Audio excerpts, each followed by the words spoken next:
principle number one. Here we go. How do you live with sexual integrity? Number one, develop your convictions before temptation arrives. Develop your convictions before temptation arrives. Verse 1.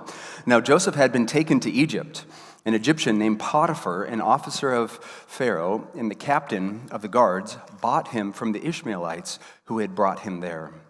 The Lord was with Joseph, and he became a successful man, serving in the household of his Egyptian master. Now, 4 times we are told in this chapter that the Lord was with Joseph, and that's why he's successful. So we should think of Joseph as making good decisions and working really hard and having a good attitude. But the underlying reason for his success is that God is with him. The Lord is with Joseph all throughout the story. Verse 3. When his master saw that the Lord was with him and that the Lord made everything he did successful, Joseph found favor with his master and became his personal attendant. Potiphar also put him in charge of his household and placed all that he owned under his authority. From the time that he put him in charge of his household and all that he owned, the Lord blessed the Egyptian's house because of Joseph. The Lord's blessing was on all that he owned, in his house and in his fields. He left all that he owned under Joseph's authority. He did not concern himself with anything except the food that he ate. Now, I love this because Potiphar says, okay, Joseph, here's what we're going to do. You're going to make all the decisions about my household and my bank accounts and my investments, and I'll make all the decisions about what I have for dinner. So it says he doesn't concern himself with anything except for the food that he ate. Verse 6. Now, Joseph was well-built and handsome. So Joseph is probably 17 years old. He might be 18 years old at this point, and he's stunning. I mean, he's a stud. He looks just like his mom. That's what's going on here in the passage. This Hebrew phrase, well-built and handsome, is the exact phrase that is used in Genesis 29, verse 17, when it says Rachel, that's his mom. Rachel was shapely and beautiful. Now, the masculine version of that Hebrew phrase is well-built and handsome. So he's a really good-looking kid. He's got tan skin, lean muscles, probably has all of his teeth. He's in good shape, makes good decisions. He's a stud. He's a stud. But remember, he's in a really hard place. He's a slave. He has been sold by the Ishmaelites to the Egyptians. But God is with him, and God is blessing him. And everything that he's doing is succeeding. So he's beginning to climb the ladder in Potiphar's house. But then sexual temptation arrives. This is a pivotal moment in Joseph's life because he has a real opportunity to sin sexually. And there are pivotal moments in our lives when it comes to sexual temptation. I'm not saying that every day is equally filled with sexual temptation, but there are times throughout the course of your life, pivotal moments where you are going to be tempted sexually. And what you do in those moments will matter a lot. And what is remarkable about the story is that Joseph is 17 years old, he might be 18, and he's ready for the moment.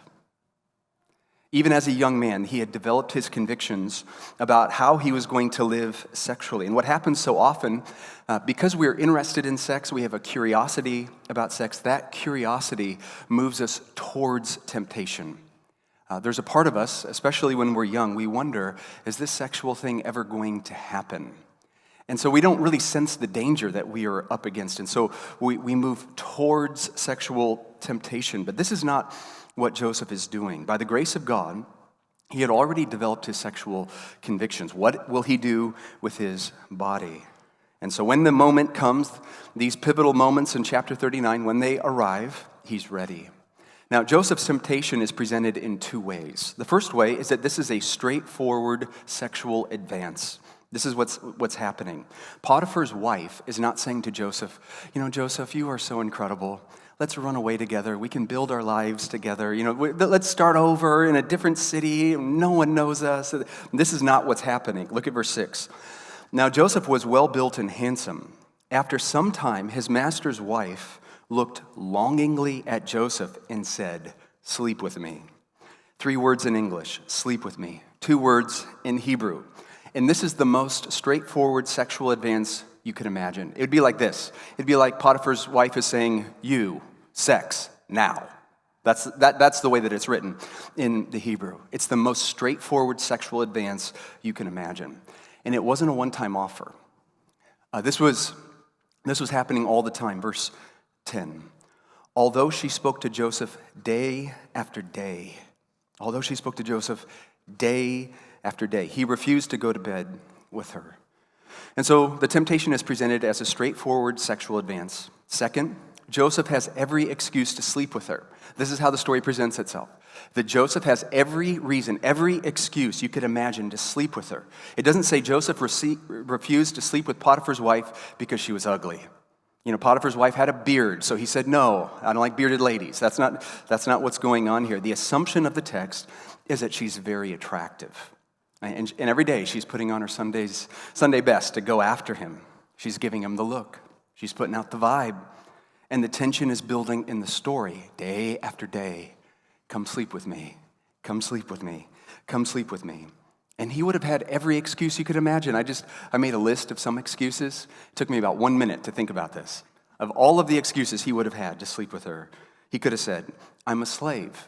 I'm just doing my job. The Bible says to honor your master. Okay, I'll do that. Obey your master. Okay.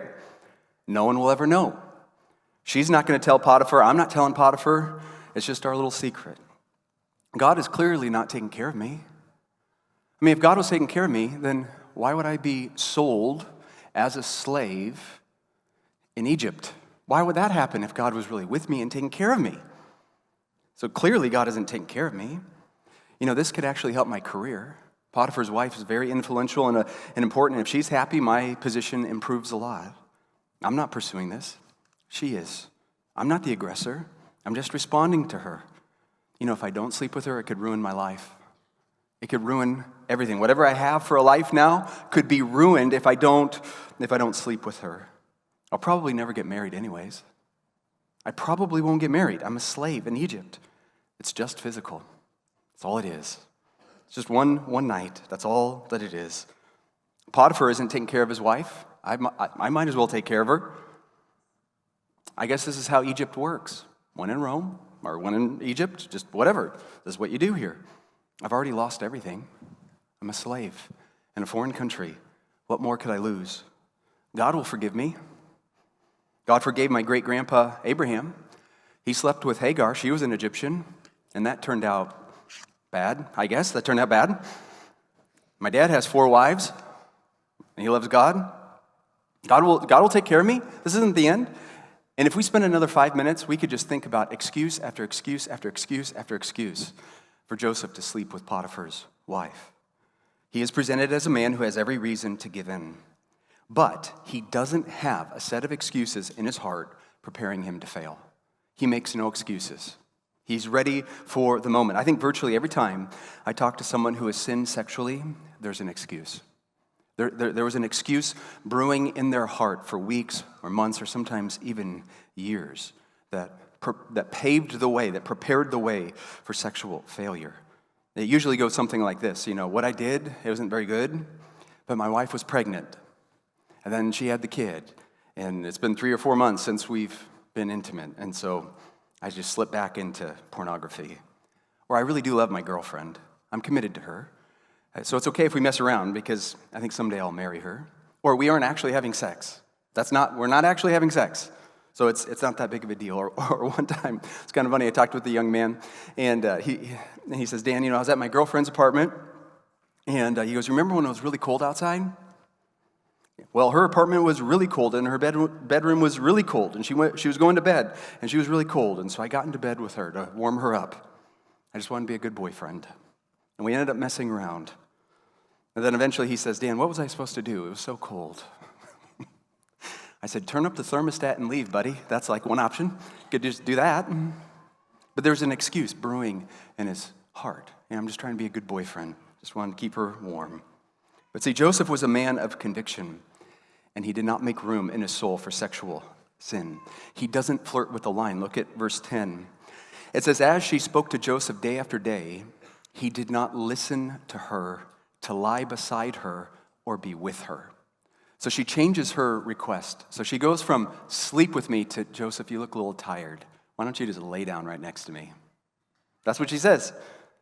And it says that he would not listen to her to lay down next to her or even be with her. He's not flirting with sexual sin at all. And almost always when there's sexual sin, it happens in your mind long before you carry it out in your body.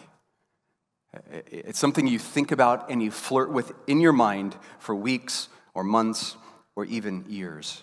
But Joseph did not compromise. And so you need to build your convictions. You don't want to be building your convictions about sex in the heat of the moment. And you might be thinking, well, I'm a 45-year-old man and I haven't built my convictions. Well, start today. Build your convictions, regardless of where you are at. Build convictions in your soul informed by the Word of God.